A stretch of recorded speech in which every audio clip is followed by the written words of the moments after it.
I spent the next 5 days watching Rachel die. From the outside, just watching the monitor, it didn't seem that different than what I had been watching for the past 3 years.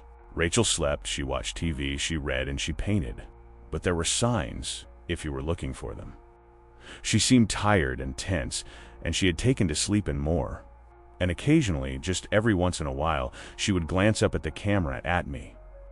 It was then that I could see the fear and sadness in her eyes. Inside I felt like a burned-out house collapsing in on itself. At first I refused to watch, to do anything they wanted me to do. Solomon didn't get mad at me, but just shrugged. He said while cooperation was preferred and could go a long way toward making my stay with them more comfortable, it wasn't required. If he was right, Solomon said with a thin smile, things would play out as they were meant to, regardless of what I wanted or thought I chose. Either way, he added, the video was about to start back playing and would not stop for another 5 days. Whether I wanted to spend that time getting to see her again was entirely up to me. I tried to not watch, but a part of me knew from the start I was going to. Maybe I would find some clue that they were lying about her being dead. Or Rachel could give me some advice or warning about what I needed to do next. I didn't know. What I did know is that I couldn't miss the chance to see her again. And despite knowing in my heart that she was dead and everything on the video had happened a long time ago, I still felt that by watching, I was with her somehow. She had been taken away from everything she knew when she was barely grown, trapped for years just for being special, experimented on, treated like property, kept from ever having friends or family or a life. And yet through all that, she was still beautiful. Not just on the outside, but on the inside too. I had spent years watching her, getting to know her in 1,000 tiny ways that so few people ever truly know each other. I had seen her kindness and grace in her actions, even when she was fighting against the people holding her. I had watched her strength when she woke up day after day in her prison and never gave up. And I saw the beauty of her soul in her paintings, full of swirling colors and, what was the word? Wonder. She was able to paint these things she saw with such care and love, despite living in a world that had abandoned her so completely. Well, I wasn't abandoning her. I would watch every bit of the video I could manage, try to burn into my memory every frame of her I saw, not for them and their stupid project, but for me and for her. I may not have much left to do in my life before they lock me away somewhere or kill me, but I could do this one last thing. Rachel wouldn't die alone. I watched nearly all of it, stopping only to eat quickly and use the bathroom until the last 2 days. I would ask the guards to pause it, but they would only shake their heads and say, Solomon said it had to play normally until it was finished. By the 4th day, I was in a stupor. I had already dozed some the first 3 days, but when I woke up on the 4th day, I could tell a few hours had passed. There were 2 trays of food on the bed, one breakfast and another lunch. I looked back at the screen in a panic, worrying I had missed something, but Rachel seemed to be just waking up too. I noticed her putting her hand to her stomach as she got out of bed and felt my own stomach twist. She was already hurting. Rachel glanced at the camera and tried to smile before moving to set up a new canvas for painting. This was the second of 3 paintings she did in those last days. The first had been the inside of an old-fashioned movie theater from the viewpoint of someone sitting in a back row.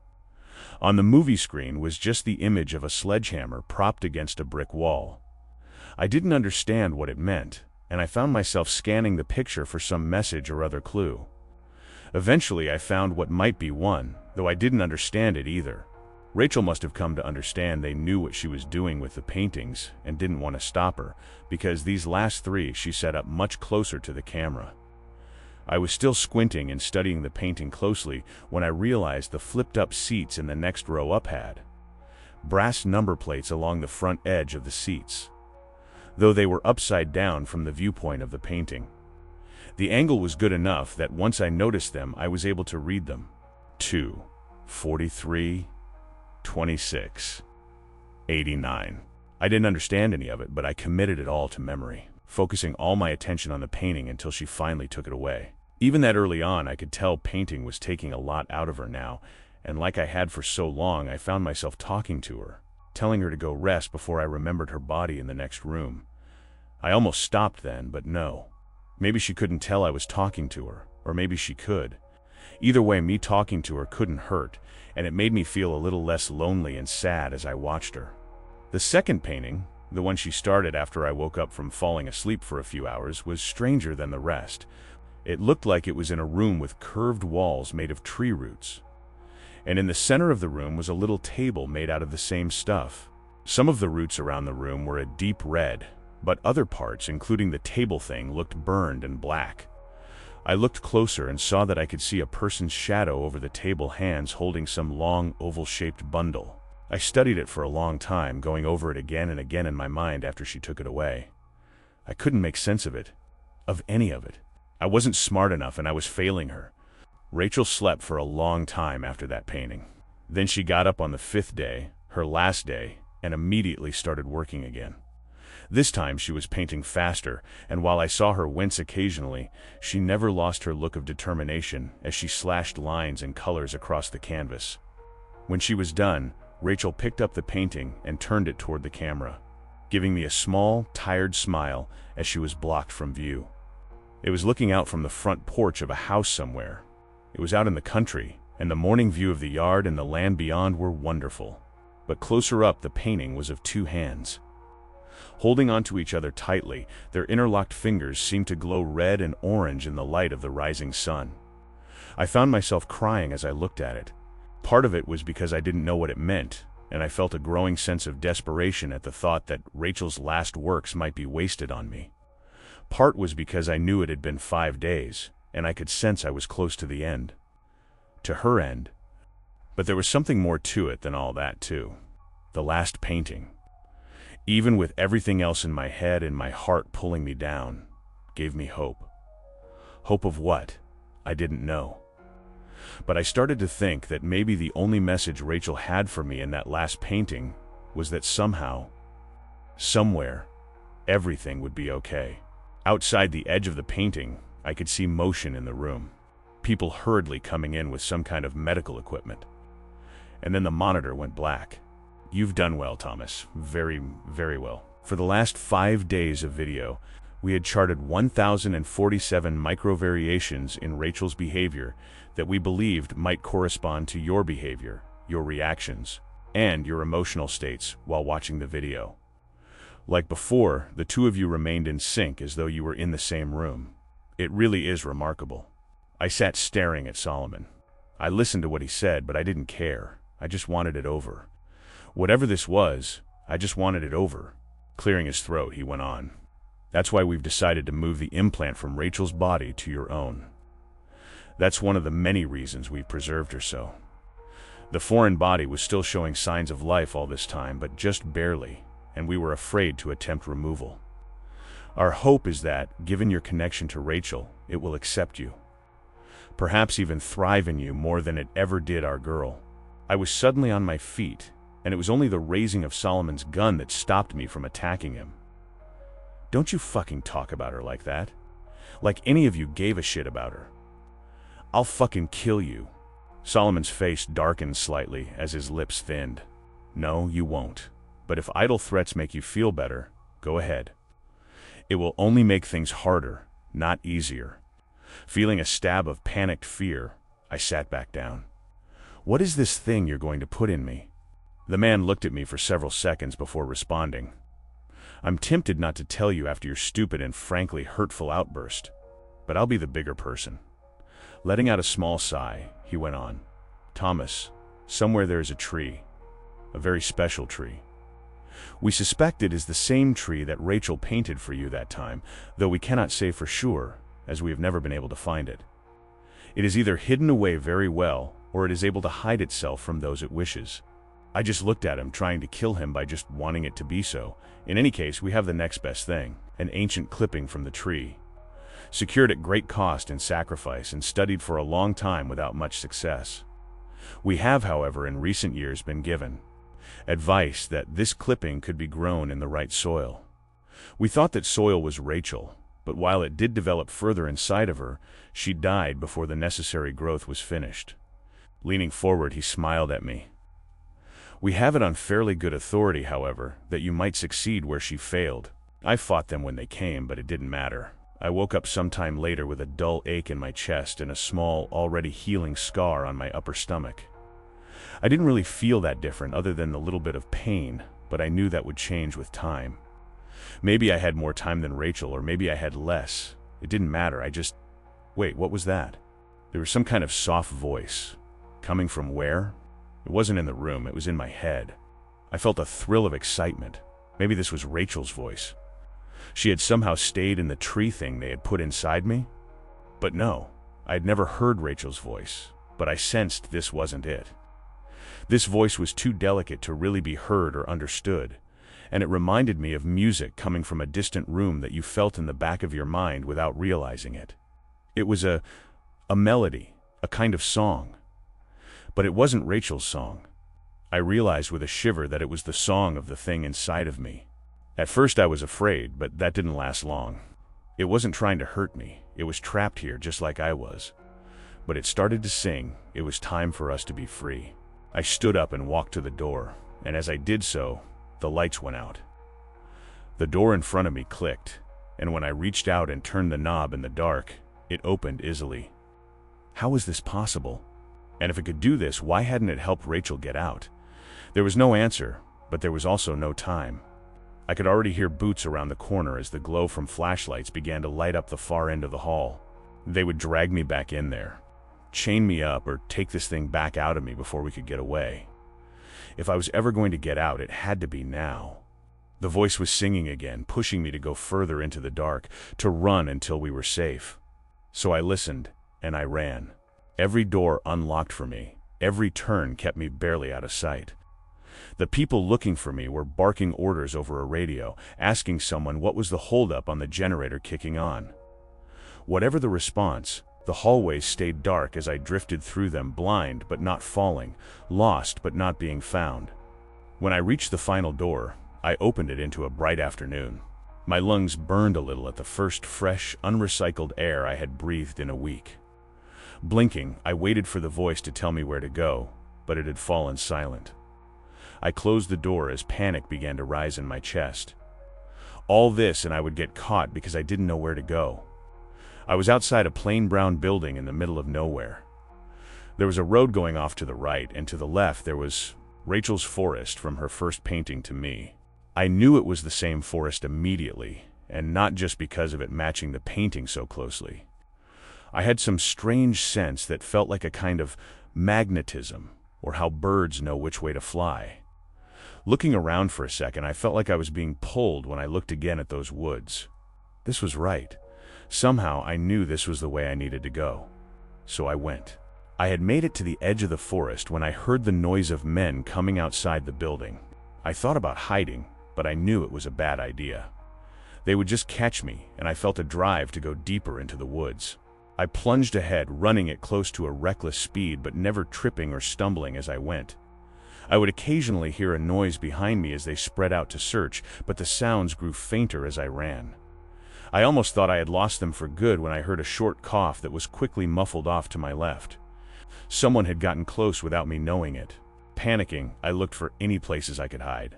There were only bushes and trees, and over there, a well. Not just a well, but Rachel's well, with the same worn gray stone walls capped with a weathered wooden lid. I felt a moment of happy recognition, but then it faded away. How did that help? So they'd checked the well if they found it, and I didn't have any way to get down in it without getting hurt or stuck. Then an idea stuck me. Crouching low and staying to the brush, I moved to the well and gingerly pushed on the lid. At first it resisted, but when I pushed a bit harder, the wooden circle slid aside enough that you could clearly see someone moved it. Glancing around, I eased back into the bushes as I heard soft footfalls approaching. "We need to check this out. You think he went down the well?" "Better hope not. He probably broke his neck if he did, and then it's our asses." I could see the two men approaching. Both of them were wearing dark body armor and carried assault rifles. The older of the two shrugged back at the other one. Better that than he was hiding in there and we didn't check. Looking irritated, the younger man nodded. "I'll look." He went over to the well and shoved the wooden lid aside, causing it to clatter to the ground. Hitting a button on his rifle, a flashlight sprang to life on the barrel. He started to shine it down into the well as the other continued to look in every direction. I was worried he would see me if I moved, but I couldn't wait. I just had to stay calm. Think slow and move fast. I kept expecting to hear them yell or feel something or someone strike me in the back, but nothing came. As the afternoon light began to dim, I saw the trees thinning ahead. I was approaching a road. It looked like a normal public road too, with several cars passing one way or the other as I walked out of the forest and up the hill to the asphalt. The idea of hitchhiking, especially this close to where they held me, was frightening, but I saw little choice. I was wearing sweatpants and a t-shirt they had given me and my own shoes, but I had no money or ID or phone. My only chance was to get far enough away that I could try and get help. I jumped slightly at the hiss of hydraulic brakes as a large semi rolled to a stop next to me. The passenger window rolled down, and an older man with white hair and a graying mustache leaned over and peered down at me. "You look lost, son. You need a ride?" I looked down at the door of the truck. It had a logo that said Martinez & Sons Construction, and hauling below it was a cartoon man hitting a wall with a sledgehammer. Looking back up, I smiled at him. "Yes, sir, I do." I woke up 5 hours later as we pulled into a truck stop somewhere in Nevada. I had planned on staying awake the entire trip, but that had only lasted a few minutes before exhaustion overtook me. I glanced over at Oliver Martinez and he gave me a toothy grin. "I'm tired, but you were plumb tuckered out. I've got to fuel up, shower, and get some grub. I'm going on to California after that. If you want to ride further, just be back here in an hour. Sound good?" I nodded and thanked him again for the ride as I got out. I felt groggy from sleeping, but otherwise okay. I just needed to decide whether this was a good spot to ask for help or if I should ride with Martinez further. He seemed like a very nice guy, and he would probably try to help if he could, but I wanted to avoid putting more people in danger if I could help it. Looking around, I saw we were in a fairly nice little town. I decided I would go look around for a few minutes and then decide what to do. I was only 3 blocks down the street when I saw the flickering lights in the distance. It was a movie theater. As I got closer, I felt my chest tightening. It was the one from Rachel's painting. "Hey there, welcome to the Phoenix." The guy standing at the candy counter of the theater looked a little younger than me, and while he seemed friendly enough, he also looked slightly concerned. "If you're here for the horror double feature, I'm afraid the second movie is about 30 minutes in. I can give you a half rate if you want to see it, though." I shook my head and tried to not look as strange and crazy as I felt. "No, that's okay. I recognized this place from a picture a friend of mine painted. So I came in to ask if you knew anything about her." He raised his eyebrows and shrugged. "Okay, weird." He smiled and added, "Weird, but interesting. Who is she?" I swallowed. "Her name is..." Well, it was Rachel Donovan. I expected him to look surprised or excited or angry, but I could see right away the name meant nothing to him. Shaking his head, he shrugged again. "Sorry, that doesn't ring a bell. I'd say you could ask the owner, but he's on vacation this week." Nodding, I searched my mind for something else to ask, some way to make this place matter the way her other paintings had. "Is there anything unique about this place then? Its history or something?" The man grinned. "Buddy, you're clearly not from here. This place is super boring. Not just the theater, but the whole town." Frowning in thought, he added, "The only thing I know about the history of this place is that there used to be a house here that burned down. This was like in the 1920s or 30s when this wasn't even a part of town. Couldn't tell you the first thing about it beyond that, but I still bet it's the most interesting thing that's ever happened here." I let out a disappointed sigh. "Okay, well thanks." I turned to leave when the guy called out again. "Hey man, sorry, I couldn't help more. If you come back, I'll get you a discount on a movie. Half off. If I'm not working, tell them Marshall said it was okay." I waved and tried to smile as I headed for the door with a heavy heart. "Why did you lead me here, Rachel? What's here that will help?" I was outside again, staring up at the theater's bright blinking signs as though they were going to give me some kind of secret signal, when I noticed movement out of the corner of my eye. There was an alley that ran alongside the theater and went behind it to something. Whatever was back there, the light of a distant security lamp cast shadows along the wall of the alley. And those shadows were moving. Instead of feeling afraid, I felt excited as I started down the alley. Rachel had led me here, and I just had to trust that there was a reason for it. Keep looking until the shadows were made by leaves blowing in some wind I couldn't feel. As I got to the far end of the alley, I saw there was a small backyard behind the theater surrounded by a chain-link fence, and on the other side of that fence was the tree from Rachel's painting, with its deep red, twisting bark and foam of green leaves waving to and fro in the night air. I felt a surge of warmth in my chest as the distant singing began again. This was the place, the special tree that could not be found unless it wanted you to find it. It sat at the edge of a small, overgrown lot surrounded on all sides by buildings and yards.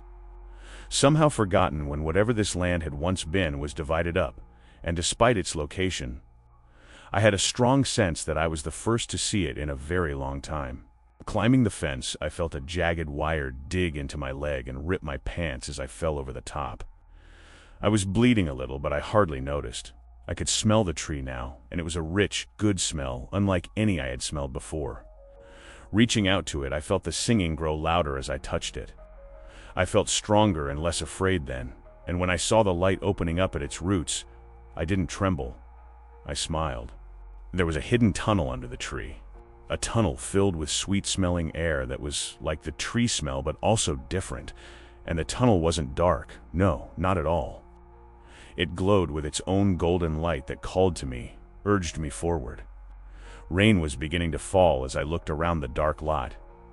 I had the thought that I was leaving this world behind, and I found I didn't mind that much at all. The tunnel had continued to grow, slanting down gently and tall enough that I walked in without stooping. The roots of the tree went on, woven through the dirt walls as I went deeper. I looked back and saw the tunnel had closed behind me, but I wasn't surprised. The way forward was the only way that mattered. I walked for what might have been hours, but I never felt tired or hungry, and I never worried I was lost, though I had no idea where I was or where I was going. Still, I felt a surge of happiness and excitement when I turned a corner and saw something in the tunnel ahead. As I got closer, I realized it was a brick wall, but just as I began to think I had found a dead end, the wall faded away, revealing a dark room. I paused at the edge of the tunnel, looking out at the floor of what looked like a basement. It was empty, but in the light from the tree, I could make out something scratched into the floor. It was the number 2. I felt my pulse quicken as I thought back to Rachel's painting with the theater seats, and then I stepped out into the room. It was the empty basement of a house, and as I went up the stairs and opened the door, I saw that the rest of the house was empty as well. No lights were on, but bright sunlight poured in through every window, and in the distance I could hear what sounded like small waves crashing on a beach. I wanted to go out and see where I was, but I forced myself to check the house first for any people or clues, but there were none. The house was utterly bare of any sign of people other than the number scratched into the floor below. My nose tingled with salty air as I stepped outside. The house was near the beach on what I soon figured out was a small, deserted island, and I realized with little surprise that I recognized the house from Rachel's painting. As I stepped off the porch, I saw no signs of people, but I wasn't entirely alone. Because sitting some distance from the house was the tree. I knew it couldn't be the same tree as in the abandoned lot, but at the same time I knew that it was. Or at least a different part of the same tree that made the tunnels and appeared in my old world in whatever place this was. Because I had started having that thought as soon as I stepped out of the house, I didn't think this was my world. Not exactly. I could see a larger island some distance away, and it might have people on it, hotels and cars and planes. Or it might not, as those things might not exist here. Either way, my newfound intuition was growing stronger, and I could tell that what was it called? The con? No, the texture of things was different somehow, if only a little. Not bad or scary, just different. Still, after a couple of hours exploring the island and checking the house, I began to feel terribly lonely, even with the tree nearby.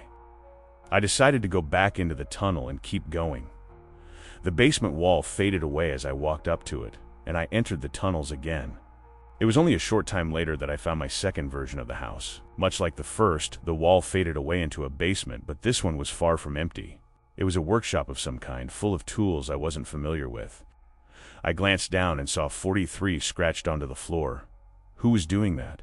And why? I was going to explore the house more carefully this time, as it looked like there were people here, but then I froze. Propped against the brick wall next to a small stack of boards was a sledgehammer. Trying to be quiet, I crept over and picked it up before heading back into the tunnel. When I was little, before Daddy died, he had loved to hunt. I never went with him and didn't remember much of what he hunted. But I do know he had an old hound he'd had since before I was born. The dog had only loved him well, him and being on the trail of something. When Rocker, his name was Rockefeller, got a scent, it was like he was in a trance. He would go and go this way and that, and to look at him it looked like he was having a fit, both lost and certain at the same time. But whatever Rocker knew or didn't know, he always found what he was looking for. I felt like Rocker now. I was moving faster and faster as I went down this turn and that. I felt like I was on the trail of something or traveling on memories I didn't have. Gripping the sledgehammer tightly, I could hear the rising hum of the distant music in my head as I turned the last corner, and then it fell silent. There was another brick wall, and as I approached, it fell away. It was another basement room, but this one was much smaller. It contained a table, a clothes chest, and an old metal bed that had been broken apart. At the far brick wall, a woman was using one of the metal legs from the bed to attack the wall and whatever lay behind it. I felt my head begin to swim as I looked at her from behind, and as she turned to look at me, eyes wide with surprise and fear. I felt the sledgehammer slip from my grip as I stumbled back against the now solid wall. I could barely breathe at all, but I managed to get out a single word. "Rachel?" The woman looked at me, her expression less fearful but still guarded. She had the bed leg partially raised in warning. "Yeah? Do I know you?" It was her, but it wasn't much like the tree on the island. This Rachel looked a few years older, and while she looked stressed and confused at the moment, her eyes didn't seem weighted down by the same quiet sadness I had come to recognize watching the other Rachel for all that time. Still, I didn't know how to answer her question and not sound creepy or crazy. I stared at her for a second, floundering, when she asked another. "You came out of the tree tunnel, right?" I nodded, grateful for something I could answer easily. "Studying me," she said. "Where did you come from?" "Before the tunnel, I mean." I flushed as I tried to think of the right words. Well, I came from Texas, originally, I mean." She grinned at me for a second before catching herself and trying to look serious again. "Yeah, okay. But do you know how the tree works?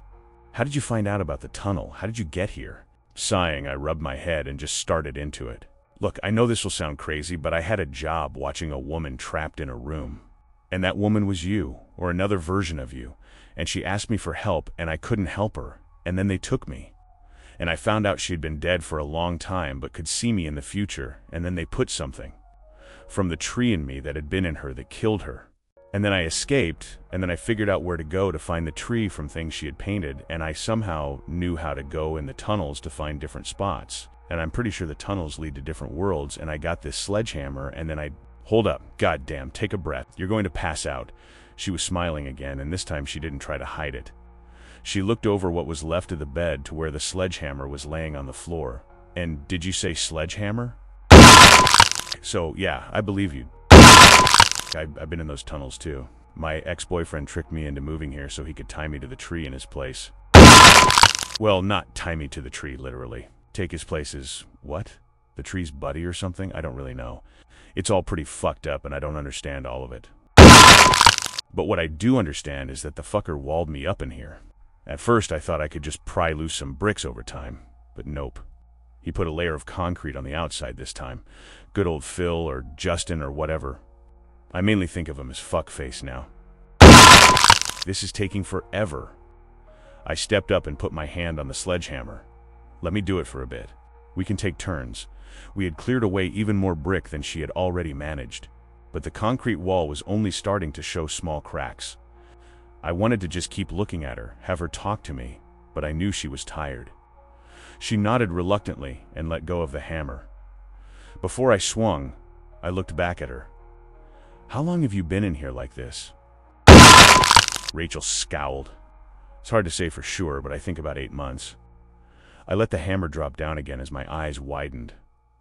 "How did you survive all that time?" Her scowl deepened. "It's the tree. It won't let me die. I just dip into the tunnel every day for a bit and I never get that hungry or thirsty." A thought occurred to me then. "Why didn't you just escape through the tunnels?" She quickly shook her head. "No, thank you. I've had enough of seeing other worlds. Some of them aren't so nice, and I don't want to be more tied to the tree than I already am. I just want out of here, into my own world, and then I can try and figure out how to get free of my connection to the tree for good." Rachel shrugged. "I would have done it eventually with the stupid bed parts, but who knows how long it would have taken." She smiled again. "I'm very happy you came to help and brought a sledgehammer with you." Returning her smile, I nodded as I lifted the hammer again. "Me too." We were both wringing with sweat when we crawled through the hole we'd made in the outer wall. Rachel told me that she thought her ex-boyfriend was long gone, but she couldn't be sure, so we had to be careful. Grabbing the sledgehammer from inside the room, we made our way toward the stairs. The house was decorated but quiet, and we saw no sign of anyone as we walked to the front door and opened it. Outside, the sun was coming up on a new day, and as we walked out onto the porch, I jumped a little as Rachel took my hand and gave it a squeeze. I looked over at her. I hadn't been able to help the other Rachel, but maybe that had never been the point at all, because I thought now she had been able to see more than just other places or the future. She'd been able to see into other worlds and possibilities, like this one where another version of her was trapped and needed help, a place where I wouldn't be hunted and she could be free. In the end, even when she knew she was dying, Rachel had been determined to help us be together and happy. The morning sun painted beautiful colors on Rachel's face, and looking into her eyes, I saw how much she was like the woman I had watched and cared about and tried to save. The woman who, in the end, had saved me instead. I wanted to tell Rachel so many things, ask her so many questions, but all that could come later. Squeezing her hand back, I walked with her away from the house. For now, this was enough.